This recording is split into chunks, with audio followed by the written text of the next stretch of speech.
Hello and welcome to Sestra-Tainment. Sestra-Tainment. I'm Lenora. And I'm Dee. And we're here today talking to you all about everything entertainment. And so today we have some special guests with us. Hey. We have our nieces. Yeah. So we have Kaylee. Hello. Kendra. Hi. And Samantha. Hi. Oh my gosh. So today I love it. we're having some tipsy topics. Yeah, oh, you got it we'll right. Be I love it. talking through. Yeah, I know. I was struggling with saying tipsy topics. It is hard. It is a little hard. So yeah, we're going to have some tipsy topics today, and it's really going to be about all of our kind of favorite things when it comes to, it could be TV shows, movies, places, animals, books, whatever, anything. So anything that's one of our favorites, we're all going to take one and just talk through it and go from there. So I'm going to start this week. And so one of my favorite things is to travel. Hey. And so I love going to different places, but I have to say, of all the places in the world that I have been, and I've been to different places like Paris and Dubai and Egypt and London. Yeah, London for a day though. It wasn't really a full trip there. Mexico. You were in Ireland. It was super cold. Ireland for a day, freezing cold. Portugal. I just stepped foot on the tarmac and they stamped my passport. And that was so it. does that count? I don't know. Greece. Didn't you go to Greece? Went to Greece. Yeah. So went to Santorini, Mykonos, Athens, so all these different places. But I have to say, there's two places that I felt the most at home. One of the places, funny enough, was Egypt. Oh, yeah. I mean, number one, just the architecture and just the creativeness. And you're just sitting there trying to figure out how in the world did they make a statue where I'm not even as big as the foot of this statue. And they didn't have wheels. Yeah. They didn't have modern technology. Because they're smart, and like us now, like technology has made us dumb. That's all it is. I don't know, because I'm just like, I literally was standing there in so much awe and amazement that I was like, they were not of this world. Do you think it was aliens? You think it was aliens? Hey.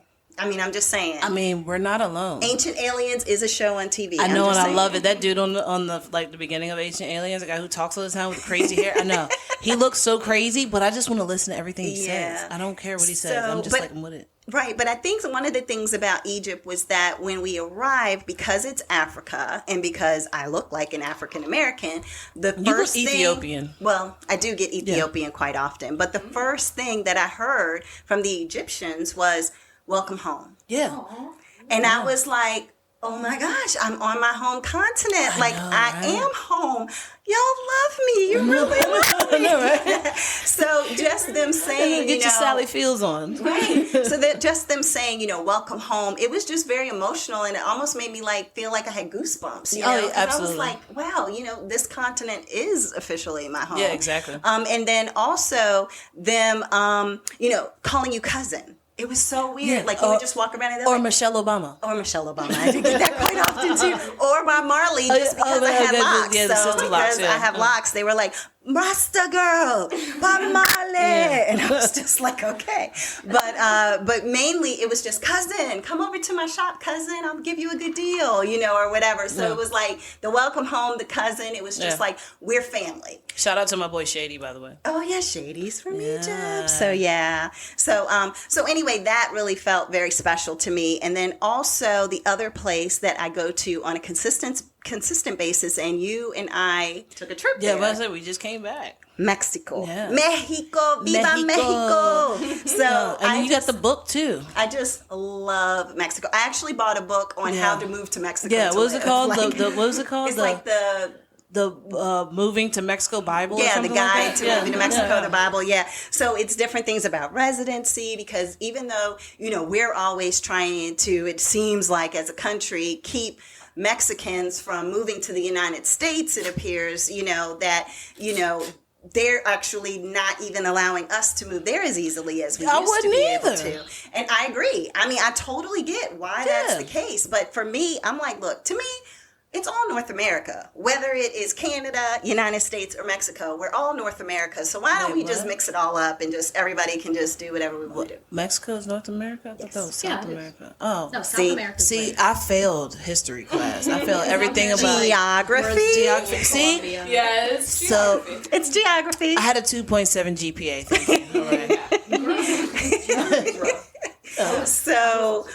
So I just love going to Mexico, spending time there. I've been to Cabo, I've been to Puerto Vallarta, I've been to Playa del Carmen and Riviera Maya. Jalisco.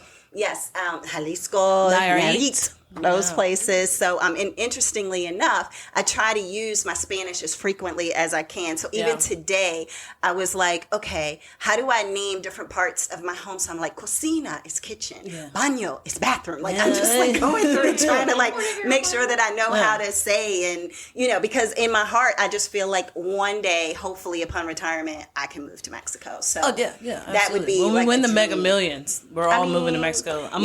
Look, we're gonna buy houses in Mexico. Yeah.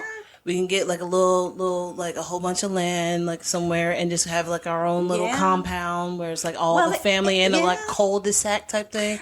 But no. It does sound like there's gonna be a wall between all of the houses. No. We'll pay for that. No. But I mean, like, so, like, everybody's gonna have a fence to divide. It's like, you're gonna have, like, 6 to 7 acres of your own land. You know what I'm saying? So, you're not gonna be next to I don't know if I want to be that close to you all. But, I mean, if we got homes in other countries, you ain't gotta worry about being there when everybody else is there. Can be there at different times and all of that. But, I just wanted to share that travel is, like, a passion of mine. Yes. I really enjoy spending time with different cultures, different types of people. Getting to not just go somewhere and sit on a resort. To me, that's not experiencing the location. So typically what I try to do is like do a food tour and walk around and see where the locals eat. So like when I was in Rome, I did a food tour and they had the big thing of cheese where they put the hot pasta in the cheese. Oh my God, I want to do that so bad. And then put the little pepper on it, and that's all it was. It was cheese and pepper. But I mean, my stomach ain't going to have it, but my mouth is going to be like, yes. So that's my topic. I just wanted to share that one of my favorite things is to travel, and one of my favorite places is, well, I guess two of my favorite places, Egypt and Mexico. I will go back to Egypt again. I did get sick in Egypt. Yeah. They tell you specifically not to touch the money, put your hands in your mouth, like make sure you wash your hands cleanly and everything before you eat and all of that. And I don't know where I messed up, but somewhere I did. Yeah. And it was not pretty. They call it Pharaoh's Revenge. Kind of like they say, what is the one for Mexico? I can't remember. I have no idea. It was. You've been to Mexico more times than me, so I know, but I've never gotten sick in Mexico. Me either. I've gotten sick in Egypt. So, but it was definitely Montezuma's. Is that what it's called? Revenge? Okay, maybe we should. I don't know. I can't remember. But anyway, so it's a revenge in Mexico, and there's a revenge in. I feel like there's a revenge everywhere outside of the United States. It could be. I feel like there's a Canada revenge. Because as soon as you eat poutine, as soon as you eat poutine, you're going to the toilet because you're not used to it. It's gonna be something that because like in the U.S. it's so much that they try to tell us like not to do, and I feel like it's like every time we go to other countries, like when you're saying like traveling and being able to know other cultures, right? With us, we only have Canada and Mexico. You go to Europe and they have like 5 other countries all around them. Yeah, you can hop on a train and go to like all these different countries. You can be in Paris and go to London. You can go to Brussels. You could go to Sweden. You can go to Belgium. You can go everywhere. So it's really different. Yeah, just to get out. So I will say for anyone who hasn't traveled, I would say just get out, explore the world, see what's out there. If there's a particular place, whether it's in the Caribbean, whether it's a cruise, whether it's a flight, just get out and experience it and enjoy yourself and just know that, yes, America is a great country. Our passport allows us to get to a lot of different places, so that makes us a great country in regards to that, because there's some people who have passports for certain areas and they cannot travel. They cannot go everywhere that we can go. So that in itself is a blessing. But yeah, get out and see more, and it helps you to put things in perspective and know, yes, America's a great country, but at the same time, there's other great, amazing places out there. So. Yeah, definitely. And that's what I have for my first topic. All right. So, so now it's Kaylee. Actually gonna say before we move on from that, that whole like revenge thing is like actually a phenomenon where like America's like food industry. Basically, I just took food micro this past spring. Ooh, microbiology student. So many different preservatives, additives, things that they put in our food that like. I saw this one girl that was on TikTok and she was like, I went to London and apparently I'm not lactose intolerant here, but I am in America because it's just so different. Yep, and it's like, true. you can go over there and they'll be like, don't eat this, don't do that. Because they know that it's completely different. Yeah, I'm telling you, I will eat certain things in America, and you know how they talk about people will get inflammation. You know, you get inflammation, mucus, whatever the words are that they use for different things in your body. I will go to Mexico, for example, and I'll eat whatever I want to eat, and I feel so healthy. I feel lighter.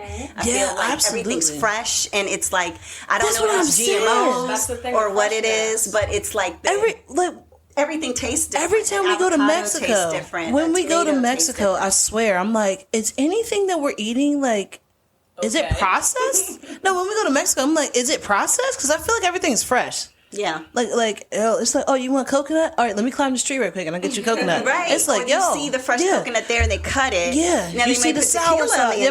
Oh, a lot of tequila. It's amazing. Tequila, rum, whatever you want, you know. Or they'll slice up the coconut meat and then outside and put it in a bag and give it to you. You put it inside with some tahini. Tahini and chamoy. I had that one time. Tahini on mango, life changer. Life changer. I know. We had that in Mexico. There is a restaurant called Michoacan. You have to go there. They have the popsicles. Yes, I've had those. Oh, that's so good. So good. Oh my so gosh. good. Okay, back to me. Sorry. Back to you. Well, anyway, I was done. So, but yes, Kaylee, what do you have as your topic for today? Okay, my topic, because it's like currently my favorite thing, is Stranger Things. Stranger Things. I think most of the world knows that season 4 just came out in like May, and it came out. Spoiler alert! I mean, no spoilers. Yeah, I'll try to do no spoilers, but it came out in May, and it came out in 2 volumes. So the second one came out in July, and it's just basically taken up most of the summer because low-key they were really smart with splitting the show up in 2 cycles because it brought 2 waves of fans, and it's endless. Like, people are just like, if they didn't hear about it the first time, they're going to watch it the second time. And, you know, all the hype is there. And it's just like, it's a really good show. I would say this season, personally, is my favorite. Oh. I know it's not for some people because of the ending, which is understandable. But I think a lot of people don't understand with shows that they leave a lot of things open on purpose. They need to have something for the next season. Yeah, absolutely. And then I do like the fact that you can watch these kids actually grow up. Yeah.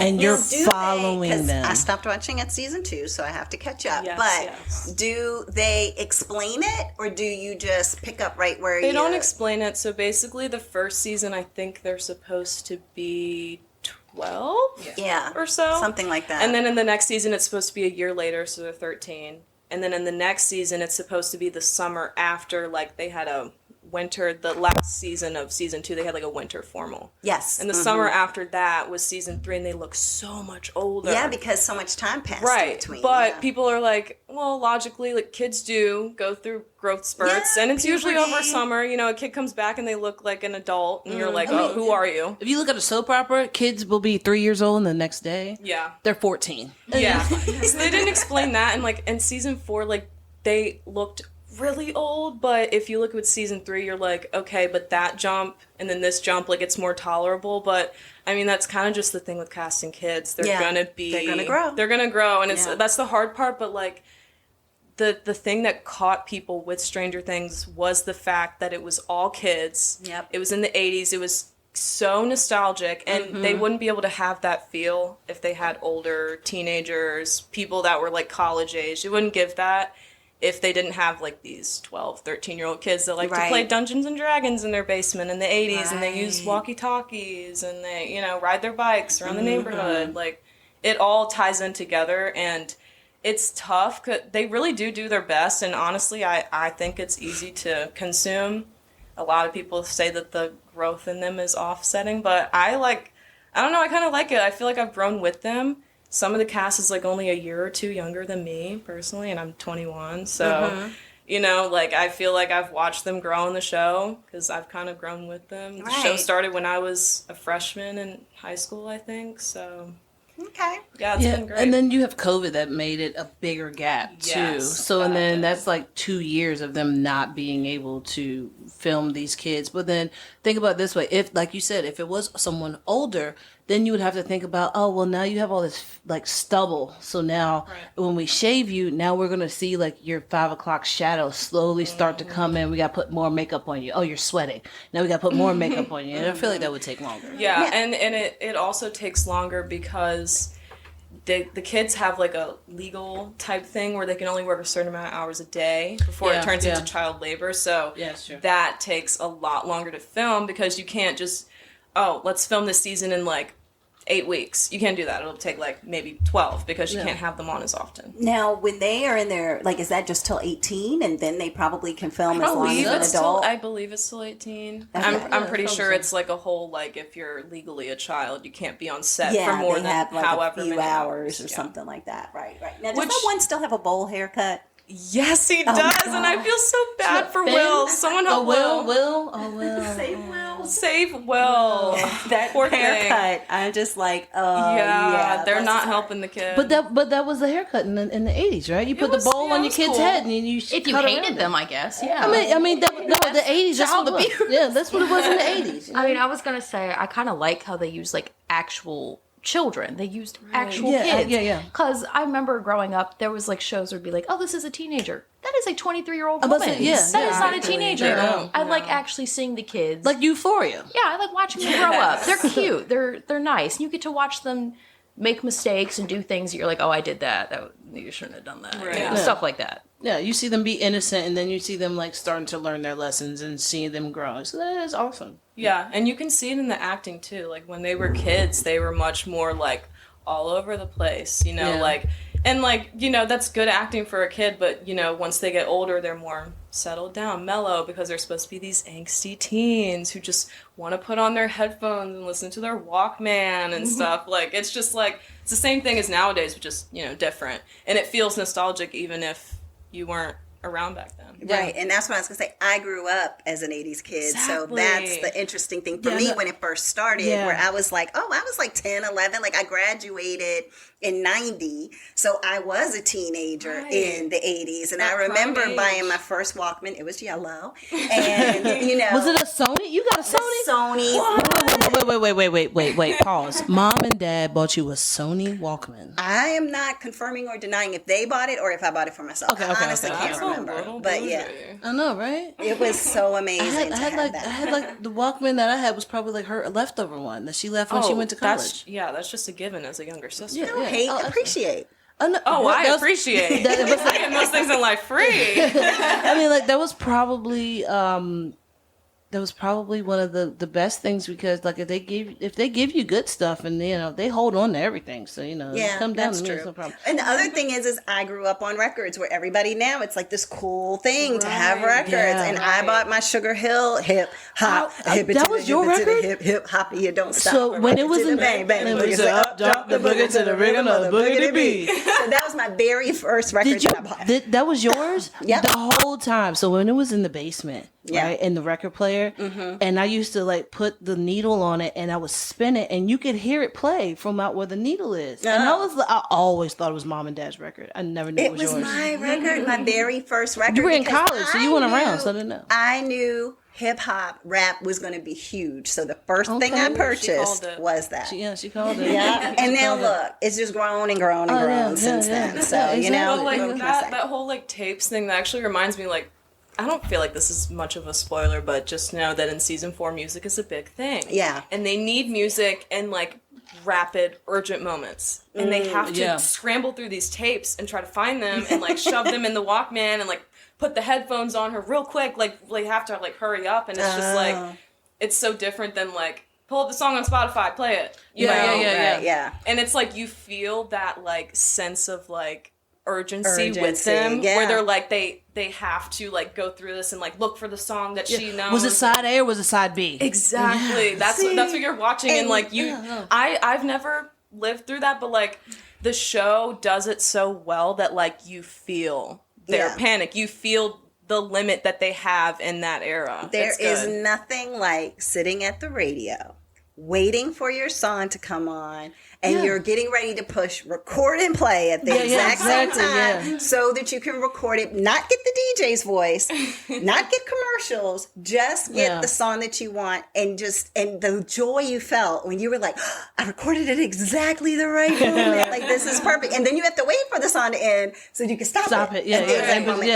make your own basic mixtape. And so the next song you have to do the same way, and the next song you have to do the same way. I mean, that was our lives back then. I remember when Kendra and Kaylee were younger, and their dad Stu was like, shout out to Stu, by the way. Stu Boo.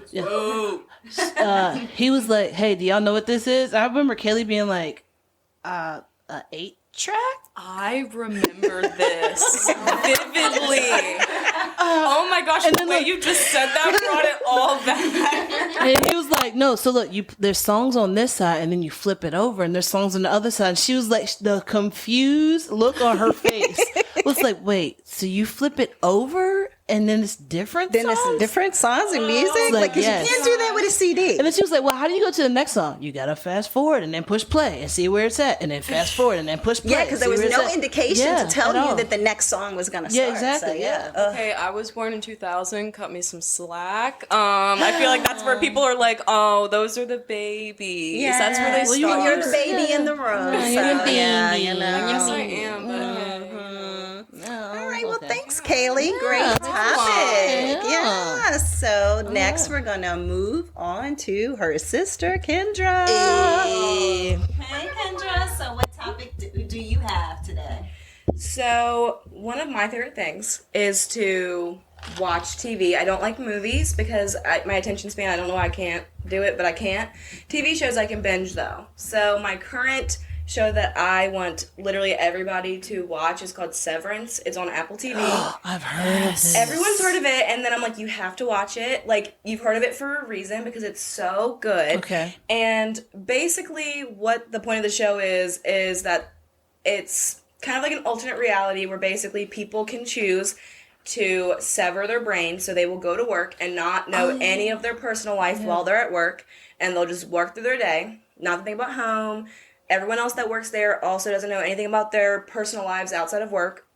When they leave work, they don't remember anything about work, so they just go home, they live their lives, do whatever, they have no stress at work. Life. And it sounds great. It sounds great at first. But I watched a couple episodes. if you think about it, the point is they don't know what's going on inside that job, and so their work person, their NE is what they're called in the show, they basically are working and they're just stuck working all the time, where their outside person is like, oh, I don't have to work, I'm just living my life and I just get paid and it's whatever.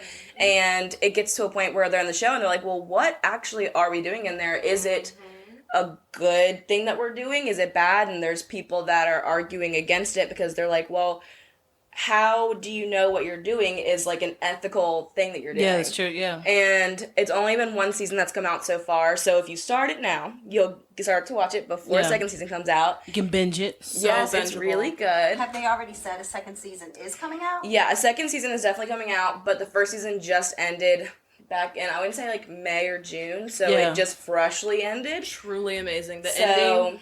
So here's my thing. So when I first started watching it, I was like, okay. And then when the lady kept going through the door and ended up at the same spot, I was like, hold on.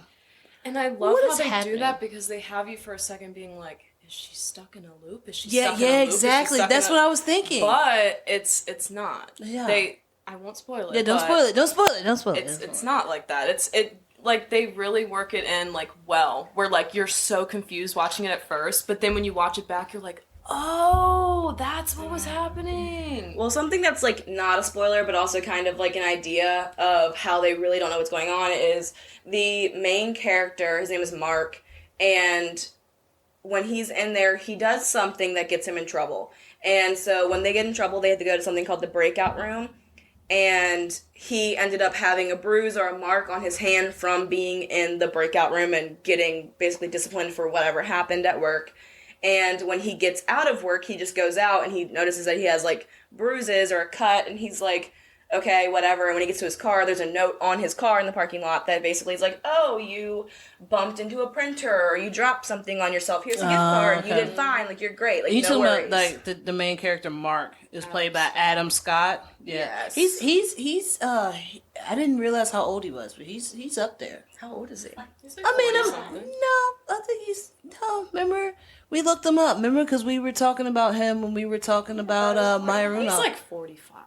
He's 49. He's 49? Okay, yeah. okay, Because yeah. he's my age. That's right, he was your age. That's right. I thought he was older. It was Maya Rudolph who was older. Thank you for putting him out there, my age, too, by the way. I mean, it's fine. It's fine. Kaylee said her age. You can say yours. It's okay. It's a big difference. Yeah, but no, the cast is really good. Stacked. Yeah, really well done. The guy who everybody knows, but they don't know his name. He's been in Independence Day and everything. Is John Turturro. Love John Turturro from when we used to do Spike Lee Irving, movies. yes. Yeah. Yes. Oh. Yeah. I thought he looked familiar. Yeah. So like everybody knows him from stuff. So it's like kind of like, oh, that guy, from that show. Like who he is, but then when you see his face, you're like, ah, yeah, I like him. But no, Severance is really good. And they also have like, who is it? They have Patricia Arquette. Yes, and she is a great actress. I used to watch her when she did Medium. Yeah, Christopher Walken's in there. He doesn't know how to go along with the movie. Yeah, but no, the cast is really good. It's the storyline is good because I have watched it. But then what happened to me was like I was like, all right, I can't figure out what's happening, so I'm gonna turn it off. There's so much like psychological stuff that is happening in the beginning where it's like you have to keep watching because it makes sense. For the most part, they cover a lot of stuff that you're like, I have no idea. Like, at one point, there's, like, black goo dripping everywhere, and you're like, what's happening? Right. And by the end, you figure out, like, what that's about, but it's like you won't figure it out until the end, and then you're like, oh, I mean, okay, now I see where that is coming from. But, right, once you get to the end of the season, they give a lot of information, but you're still left with, like, a cliffhanger. Wow, there's a lot that is about to happen. I actually made a mistake. There's 9 episodes for anyone that wants to watch it, not 10. Yeah. I watched the 9th one. I was like, wow, that was really good. Next, and then it was like, oh, other shows to watch. I was like, what? Okay, I was like, I need. Don't you hate when that happens? I literally was like, I have to watch the next one. It's like 1 in the morning. I have to watch it. And it was nothing. I hate when that happens. When you just like, okay, what's happening next? It's like, oh, now I have to watch Ted Lasso. I've already watched that. Like, I don't want to watch him anymore. No, I don't watch him anymore. But no, that is a good show. I do. Great. I will say it was a good show for me to start watching, but then my brain was just like, you ain't gonna get this. So just find something else. It really does make you think. It sounds good at first, but then you think about the ethics of it, and you're like, maybe I don't want a version of myself trapped down there. For all you know, your work self could have like a love interest, and then your personal life, you could have a wife and kids. Yeah, you don't know. True. Yeah, that's very you true. don't know. Yeah. So you could be having an affair down there for all you know, and it's like, but legally. You don't know. But you don't know. So it's like, aha, where's the spoon? Aha. Yeah. And it's like you got to keep in mind, like these people, since they're going into work, coming back, they don't remember what happens. It's like they go in, it's 8:00 in the morning, they come out, it's 4. And it's like if you ask somebody like, hey, would you like not want to have to worry about work ever, and you just do it and it doesn't feel like you even worked? Yes, you would think that, but then when you're sitting there watching the show, you're like, actually, this is making a lot of points as to why I would never want to do that, because like it does sound great in theory, but there's just so many other things that could be an issue. Like even the people that are in there don't know what they're doing. Like even people that are working, they're like, I don't really know what we're doing. And we can't even go out and tell anyone anyway, so, like, why can't we even know? Yeah, that's true. And it's, like, the show addresses, like, what is going on in these people's lives that makes them so willing to cut out 8 hours of their day. Every day. I would love to cut out 8 hours of my day and not think about work. That is true. And by the end of it, though, it does also bring in kind of, like, the government having a play in it, as in, like, they're really for it. Well, why would they be so for having a severed brain where you have the work and the, like, outside person? Yeah. Why are they so for that? Why do they want that so bad? That also brings questions, because government already hides stuff in general, let alone if they can make us do stuff without us even knowing. I mean, I feel like they already do that, so it's fine. It's fine. But even to, like, a different degree. There's no difference. Because when you're asleep, are you really asleep? Or are you? Oh, or... It's like is this a simulation? Simulation? It's giving Black Mirror. Simulation. Sorry. No, because at first when you're watching Severance, it seems so out of the park where for a second you're like, wait, is this like a Black Mirror, like consciousness type of scenario? But it's, I'm not going to say whether or not it is. Yeah. But it has you questioning that. You're like, wait, is what we're seeing what's actually happening? Yes, if you've watched Black Mirror, it's definitely a show you would like. If you like Black so now Mirror, you can go back and finish watching this now. It's really good. It's really good. Really good. So I'm gonna go back and finish watching Stranger Things. I almost Stranger forgot the name Things. of it. Pick up Stranger at Things. season 3. And then you're gonna go back and finish watching Severance. Severance. And I will start. So there you go. You got a new person watching to help there to hopefully be a season 3, because we need to keep all these great shows on the air as long as possible. Yeah, because that's what makes me so upset. Yes. Like, I was really enjoying Why the Last Man. It literally was called Why the Last Man. And nobody else was watching it. So it got canceled. We even named one of our podcasts after him, Ampersand. Because Ampersand was the monkey on there. He was so cute. And he was living in an apocalypse where all the men died, but his owner and him. And you didn't know why Ampersand was still alive, and everybody else was a man that was dead. And then they were just like, and it was an didn't do good. amazing show. And they left on a cliffhanger, and now I'll never know. You'll never know. Yeah. You just have to make up your own. If you have the audience, that show could stay on for think about like Brooklyn Nine-Nine. That show was supposed to end like forever ago, and people complained about it so much that someone else picked them up. That's like if you really want it. Yeah, Grey's Anatomy. If you really want the show, if you have enough fans, they will keep it on there. I feel like Grey's Anatomy came on when I was in elementary school. That's how long I feel Grey's Anatomy has been on. Law and Order. No, definitely Law and Order. But no, I feel like Grey's Anatomy has been on as long as Law and Order, because it's always it's been on for a number of seasons. Meredith Grey is just killing it at whatever the name of the hospital is, something Hope or something like that. Seattle Grace. That's the name of it. Yeah, 19 seasons. Yeah, that's what I'm saying. That's almost your whole life. I watched until But Law and Order SVU is your whole life. Yeah. Because it's like 22 seasons or something crazy. But it just brings up the whole, like, the way that an audience can make a difference on, like, we were just talking about this earlier, the Running Up That Hill by Kate Bush. Yes. It was in season 4 of Stranger Things. No one was listening to that song before, really. Yeah. And now it's got 500 million plays on Spotify. And it was out in the 80s. And that's from, like, May? And it's now August. Like, it's only been a few months and it's shot up like that just because people love the show so much. I know that lady is like, thank you, Stranger Things. She's making all that money. She's like, thank you, Stranger Things. Hopefully she's making it, and the producers about to say the masters, the people who own the masters. Who owns the masters? Well, she's still going to get a residual. We learned that from Taylor Swift, right? She had to make her whole album over again. I mean, there's a lot of people who have done that. Yeah, Anita Baker just got her masters with Chase, the rapper, helping her. Who? What's his name? Chance. Chance. Sorry, Chance. Sorry, Chance. But we're not going to talk about her age, though. It's okay. No, we're going to talk about Tipsy Topics and move on to Samantha's topic. Here you go, Samantha. Hello, my name is Samantha Morris, birthday at 5. Social security number. We will delete all that. What I want to talk about, I'm going to talk about my hot girl Megan. It's hot girl summer, it's August, it's really getting hot. She just released her album, Traumazine? What does that say? Traumazine. Apparently that's like, she named it after the chemical that's released in your brain after you experience like trauma or anything painful. And I'm pretty sure she named it after that experience that she went with He Who Shall Not Be Named, but he's under 5'4", so you already know who it is. Yeah.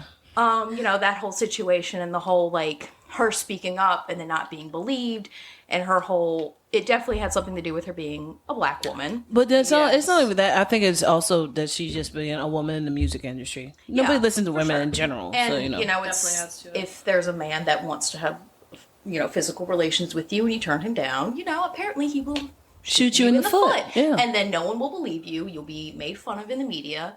I really made fun of on Megan. Stage live in front of I love thousands Megan of so people. much. I love her so much, and I never for a second doubted that she was telling the truth. But anyway, the album is just about like the last 2 years of what she's been through.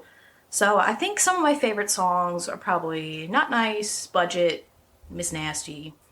You already know she Miss Nasty. Anxiety's really good. Pressureless. You already know Plan B. That's amazing.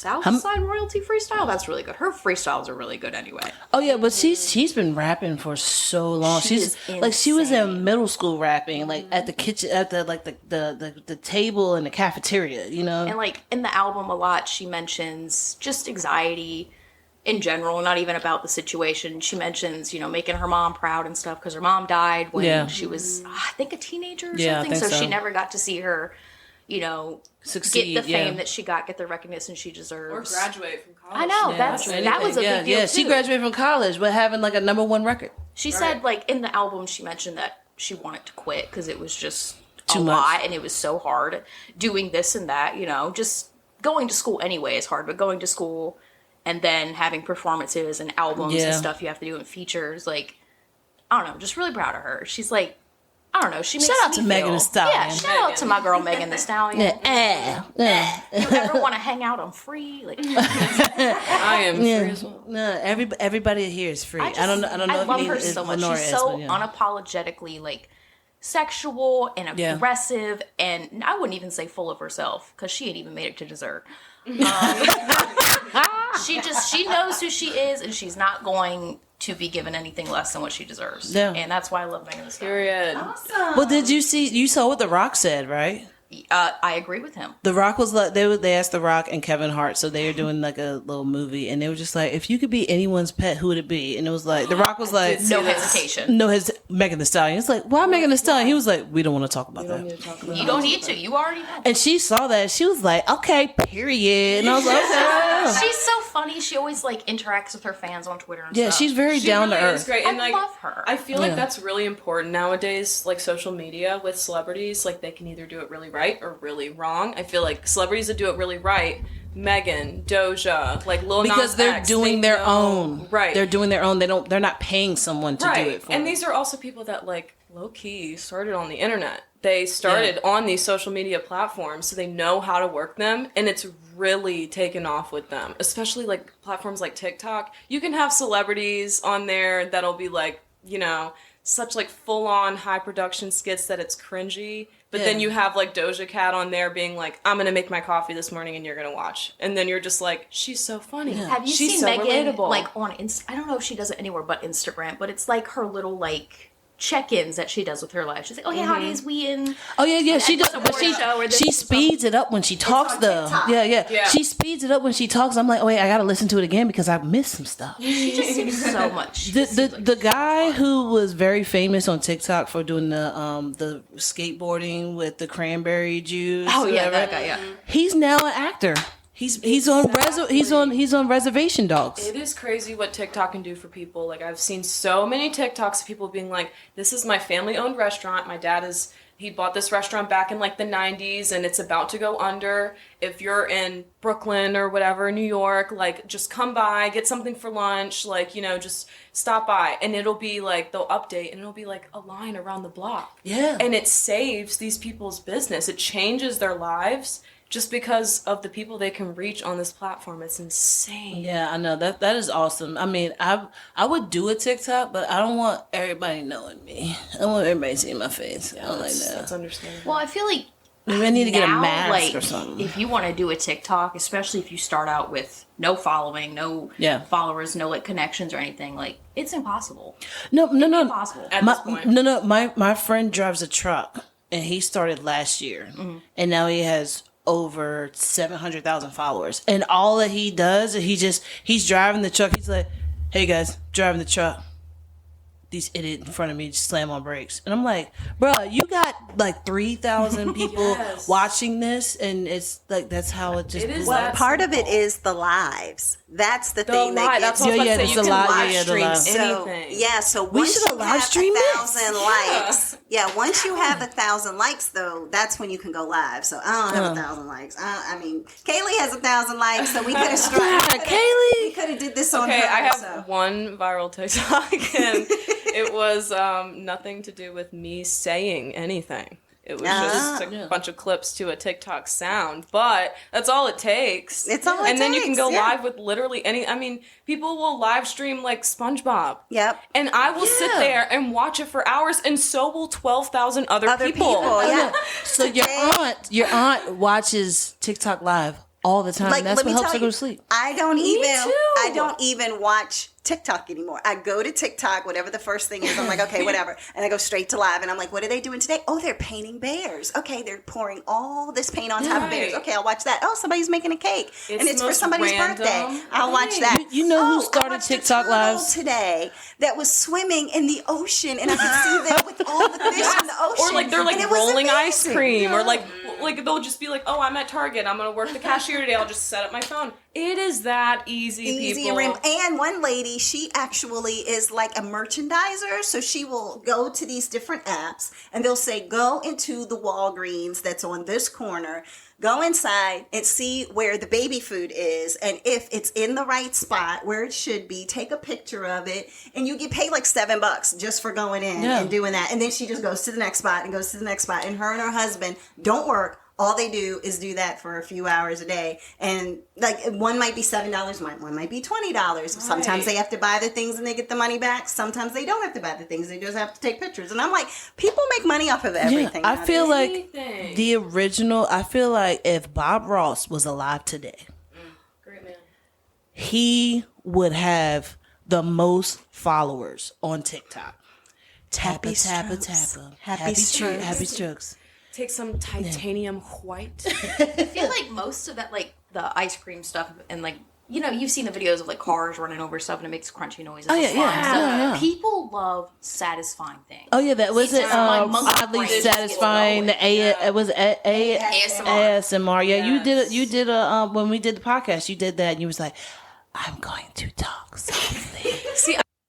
Hi, everyone. I know that you were right towards the end of our podcast, but we had some technical difficulties on our 40th podcast, That's what I'm saying. It's crazy. And so we actually are coming back at a different time to finish out the podcast. Our nieces are no longer here with us. They left. They have their own lives. They have their lives. They're early 20-something lives. Yeah. And so we are coming back because my Sestra hadn't had a chance yet to talk about her favorite thing on our Tipsy Topics conversation. And so we wanted to just go ahead and give her that opportunity to finish us out. So sis, what do you have as your topic? So mine was The First Lady, and it's on Showtime. This is a show about the 3 first ladies that impacted the United States the most. Okay. And what I noticed about this was like how they all have done something so significant that they made a show about them, where it's like the other first ladies were kind of like pawns. Oh wow. That's what I feel like. I mean, I feel like they were just kind of like, hey, you say this, stand here, look pretty, look at your husband adoringly. Where these ones were like, no, I'm not doing that. Mm-hmm. It makes me wonder, are they going to have future episodes of the First Ladies where the ones that you think are pawns, maybe they're not. They're just going to go into so I heard that it was like, nah, that was it. Those were the only 3. Yeah, that was it. That's all. That's really funny to me. The 3 first ladies are Eleanor Roosevelt, Betty Ford, and Michelle Obama. Okay. Eleanor Roosevelt is played by Gillian Anderson. And then Betty Ford is played by Michelle Pfeiffer. Yeah. And Michelle Obama is played by Viola Davis. So, you have an all-star lineup right there. Absolutely. Yeah. And sometimes when you're watching it, you forget that you're actually seeing the actress. Sometimes you think like, oh, wow, wait, that's not her. Them. Yeah, right. Yeah, but so to like what things that stood out to me was like how Eleanor Roosevelt basically helped FDR like run the United States. Oh wow. Yeah, she was like the woman behind the president. Yeah. Degree yeah. Of like Yeah, what was it? Like the men are the head, but the women are the neck? She was like the neck, the chin, probably up to the nose. Oh, like I feel like she did a lot, because she even did, they had her go ahead and present the whole setup for NATO. Oh, wow. So it's like all these men from other countries and then her. Interesting. Yeah. Okay, powerful woman. Yeah, that was kind of cool. Yeah. But yes, but she did a lot for women's rights. She did a lot for segregation and not segregation. I'm sorry. No, it was well, segregation. I guess desegregating things. Desegregation and stuff like that, like the integration, making sure that people were like being treated how they should have been treated. Okay, even though it wasn't happening, like kind of, yeah. But she tried. She was trying. She was trying to, yeah. And then, so when you have Betty Ford, she did some different things. Like everything that she was trying to do for, like, the entire presidency of Gerald Ford, they were just like, yeah, no, you're not doing that. And she's like, I'm sorry. And then, like, Gerald Ford has to come and be like, honey, I'm sorry. Like, you can't do this. And she actually just, like, stood back. And then one time she fought back and she was just like, no, you want me to go speak at, like, the women's of the Daughters of American Revolutionary whatever thing. And she doesn't even read her own stuff. She goes, like, totally off the cuff and just starts talking. Off script. Yeah, but then she also was a little tipsy while doing this. So, yeah. Which I didn't know that she had the pill and alcohol problem. Addiction, yeah. Yeah, so, and that's how she ended up getting into the Betty Ford Center, making the Betty Ford Center. How all that started was her daughter actually came and went to her father and was like, hey, Dad, something's wrong, Mom. She got a suitcase full of pills, and it was a literal suitcase. That's crazy. Right? I know. And then it's like she's drinking all the time. She's like hiding bottles, throwing them away. She was so drunk when she came from our neighbors that she fell on the floor and busted her mouth open. Oh, my goodness. Yeah. So, like, it was a lot into that. And then they talk about how they just did an intervention, had her go, and she ended up having to go so far away from her family in order to do the rehabilitation. Get her help. Yes. That she needed. That she was just like, you know what? There's no center anywhere in this area. We should go ahead and do one. And it was going to be called the Eisenhower Chemical Dependency Center. She didn't want anything named after her, but then somebody was like, yo, like, you got to name it after yourself. Yeah. But she didn't want to do that because she was in the beginning of the recovery stage where, like... Yeah, she's like, I don't want to act like I've accomplished something. I haven't finished this yet. Exactly. It's still a journey for me. And then it was also, like, I didn't know that she was married before. And that Gerald Ford was trying to, like, get at her while she was married, but she was married to a dude who was abusive physically and mentally. Oh, okay. So she needed to get out of that relationship, it sounds like. But no, like, Gerald Ford was, like, so in love with her. It was so cute how you see how the producers, directors, and everything, how they show that little bit, because it ends up being Gerald Ford's just like, oh, you're not drinking anymore? I'm not either. Oh, okay, and then she's like, you don't have to do that. He was like, it's not fun drinking without you. Yeah, that is so cute. You know what I'm saying? It's like a little cute little love story. You know, the interesting thing too is, like, back then it used to be like men and women would write each other notes and things like that. You know, like, oh, here's my note to you because I'm away from you this week or something like that. And that stuff just doesn't happen anymore. No, that's what phones are for now. You text message. Man, it's a text. Yeah. Now it's an emoji. It's an emoji. It's an emoji. It's a GIF. It's a GIF. Yeah. It's like what is it? WID. Yeah. You know, and that's supposed to be your love note. Yeah. Exactly. Oh goodness. But yeah. So that's pretty cool. Another one was Michelle Obama and how she didn't really want to endorse Hillary Clinton. When Hillary was trying to run against caucuses where it was Barack and Hillary. Well, no. This was after. This was when she was running against Trump. This time around. Okay, the most recent time. Yeah, and they were just like, you got to push for it. And Michelle Obama was just like, oh, but you didn't think my husband for sure was from the United States. You said, I guess. And then every time she said something, she was like, I guess. Blah, blah, blah, blah, I guess. So... Yeah, Michelle, couldn't take the South Side, Chicago out of her, boy. Yeah, but I mean, sometimes it's like, people expect you as a political figure to forget. But she's not a political figure. I know, and that's the thing is that people don't realize the wives are not political figures. Just because the husband is doesn't mean. And that's why all these women were so strong, and they have stories made about them. It's because of the fact that they didn't toe that political line. Exactly. Like, so Michelle Obama in the show, they talk about how she had to go off on the press because she was going to take her kids to school, and then they was asking her all these questions, and like the kids were starting to cry and everything. Oh my goodness! She put the kids in the car, slammed the door, and turned around and started like yelling at everybody. I'm just like, "Don't you dare!" Blah blah blah blah blah blah. And like I think somebody might have like tripped up. It kind of might have been like a Tom Hanks type thing with his wife and one of the press guys. One of the paparazzi like tripped up on her. So it was something similar to that. Yeah. But that like it shows how powerful she was, how she was talking about how she wanted to change the school lunches for children. Right. And there were different people like that were in, I guess, in the Senate and in the cabinet and everything. Were just like, people don't care about their children. So let's not go there. Let's talk about something else. Let's go ahead and people care about their children. They don't care about what their children are eating. Yeah, I mean, you know, the way that sounds like people don't care, but I'm sure the meaning behind it is that lunches and what they're eating at school. So what they're eating a slice of that's pizza. minimal. We all did when we were young and in school. It's not that big of a deal. We're not having vegan dishes or you know, a ton of vegetables. But we're not doing salads. They're going to get this chili that we made 3 weeks ago, and that's what they're going to get. Yeah, it was something like similar to that. But then it, you know, she was just like, look, I'm gonna do it. I don't care what you say. I'm gonna do it. Right.